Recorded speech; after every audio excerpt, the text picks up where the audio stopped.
What you witnessed at the end of January was not a market crash. It was not panic. It was not bad luck. And it was absolutely not just volatility. What happened to silver and gold on January 30th, 2026 was scripted, planned, rehearsed, executed. In just one trading session, silver was obliterated, collapsing nearly 40%. Gold followed, down 15%. Trillions in paper value vanished.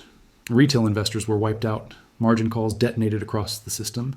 And the media told you it was healthy price discovery. But here's the truth. This wasn't discovery. This was a controlled demolition. And it unfolded over 72 hours, exactly as designed. To understand what really happened, you need to stop looking at charts and start looking at timing. Because when events line up this perfectly, they're not random. They're coordinated. Let's rewind to Tuesday, January 27th, day one of the script. Day one, the trap is set. On Tuesday morning, President Trump steps in front of cameras and does something very specific. He publicly calls for a weaker U.S. dollar. Not quietly, not offhand, but clearly, deliberately. Markets immediately understand the signal. A weaker dollar means commodities rise. It means gold and silver surge. It means inflation hedges explode higher. And that's exactly what happened. Capital rushed in, fast, aggressively. Retail money, institutional money, algorithmic momentum funds. Silver takes off, gold rockets. The trade becomes obvious. Weak dollar equals higher metals. And here's the key. This wasn't accidental rhetoric. This was bait. Because every speculator on earth knows this trade. And when the President of the United States confirms it publicly, the crowd piles in. This is how traps work. You don't force people in, you invite them. And by Tuesday night, the invitation had been accepted. Day two, peak euphoria. Thursday, January 29th. This is the moment the trap snaps shut. Silver hits $121 an ounce, an all-time high. Gold screams past $5,600, another record. Headlines explode. Social media goes parabolic.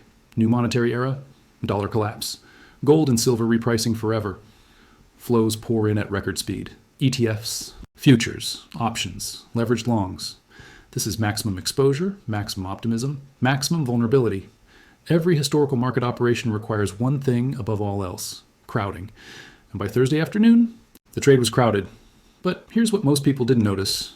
Behind the scenes, the conditions for collapse were already locked in. Margins had been raised repeatedly over the prior 6 weeks, 4 times, quietly, systematically. An 80% increase in required capital to hold the same position. That's not risk management, that's preparation. Because when margins rise, leverage becomes lethal. And the system knew exactly how much leverage was in place. By Thursday night, silver and gold were sitting at record highs, held together by borrowed money.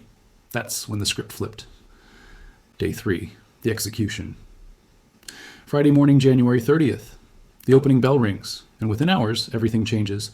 The first domino falls, political reversal. President Trump announces his pick for the next Federal Reserve chair. Not a dove, not a reflationist, but a hard money hawk, a known defender of a strong dollar. The message couldn't be clearer. 2 days earlier, we want a weaker dollar. Now, we're putting a strong dollar enforcer in charge. The weak dollar trade instantly collapses, and when the dollar reverses, metals must fall. But that alone wouldn't cause a 40% crash. That required something else, a liquidity vacuum. And that's exactly what happened next. China, the largest physical buyer of precious metals on Earth, vanished. No bids, no support, no absorption. Instead, Chinese exchanges raised margins. Buying slowed, then stopped. The buyer of last resort stepped away. And suddenly, there was no floor. That's when the mechanical triggers fired. CME margin rules kicked in. Forced liquidations began. Not selling by choice, selling by force. Accounts that couldn't post cash immediately were liquidated automatically. No discretion, no mercy. Silver collapsed. Then collapsed again. Then again. Stops triggered stops. Algorithms sold into emptiness. Liquidity evaporated. By the end of the day, silver was destroyed. But here's where the official story falls apart. Because while the paper price was imploding, the physical market did not move. In Shanghai that same day, over 531 tons of paper silver contracts changed hands. But physical withdrawals from vaults? 0. Not 1 ounce left storage. This wasn't selling. This was position transfer. Weak hands forced out, strong hands absorbing quietly. And the price divergence proves it. In New York, silver traded as low as $84. In Shanghai, physical silver held near $122. In Tokyo, quotes reached $150. That's a 44 to 79% gap. On the same day, in the same metal. That's not a market, that's a fracture. And it tells you everything you need to know. This wasn't about silver, it was about control, and we're just getting started. Now, here's the part that changes everything. What happened on January 30th was not new. It was not innovative. And it was not improvised. It followed an identical historical playbook, one that has been used every single time silver gets too powerful, every single time precious metals threaten the credibility of paper money. Let's go back. The historical blueprint, 1980. Silver explodes nearly 800%. The Hunt brothers expose the fragility of the futures market. Physical demand overwhelms supply. What happens next? The CME bans overnight leverage. Margin rules change mid-game. The Federal Reserve jacks interest rates. Silver crashes over 80%.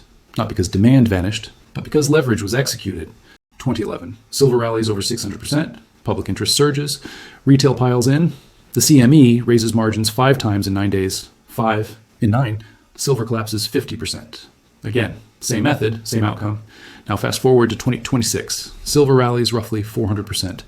Demand explodes. Physical shortages everywhere. And what do we see? 4 margin hikes, 6 weeks. An 80% increase in required capital. Then, crash. Different decade, different players, same script. That's not coincidence. That's policy and the timing. Even more revealing. Why month end matters. Notice something strange. The crash happened on January 30th, the last trading day of the month. The same thing happened on December 31st. Another sharp drop. Another month end event. Why does that matter? Because month end is when banks must report balance sheets. And when metals rise, banks holding short positions are in trouble. So what do they need? Lower prices. Fast. Before the books close. And how do they get that? Margin hikes, liquidity withdrawal, forced selling. All while the Federal Reserve quietly pumps liquidity through repo operations, helping the same institutions survive the chaos they helped create. This isn't conspiracy. This is mechanics. The real motive defending the dollar. Now let's talk about the why. Because this wasn't really about silver prices. It was about dollar dominance. Precious metals are the mirror. When gold and silver rise aggressively, they reflect something ugly. Loss of confidence in fiat money. And that's the one thing the system cannot allow. Right now, the dollar is under pressure like never before. Debt exploding. Deficits permanent. Interest costs unmanageable. Central banks dumping treasuries. BRICS accumulating gold. Trade moving away from the dollar. A sustained breakout in metals confirms that reality. And confirmation is dangerous. So the message had to be sent, not to the public, to the market. This far, and no further.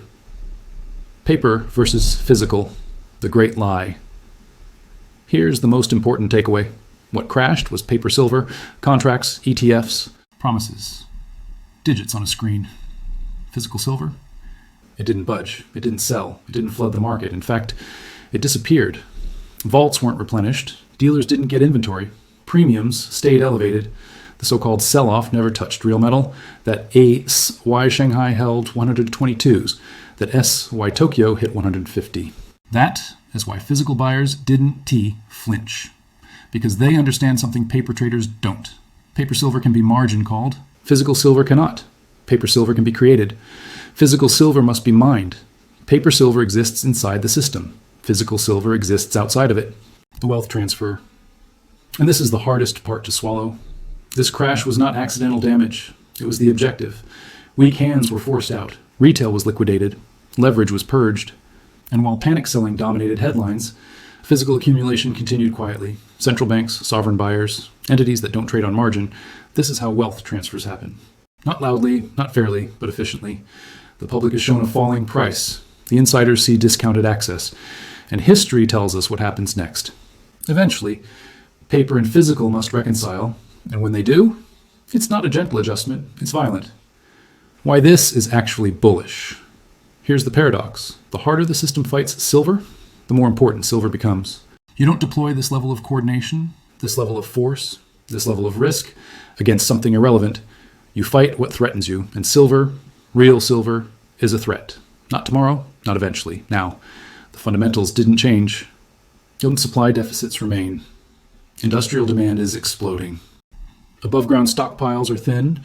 Strategic hoarding is accelerating. Only the illusion was attacked. Final message. So understand this clearly. January 30th was not a warning about silver. It was a warning about the system. A system that must suppress truth to survive.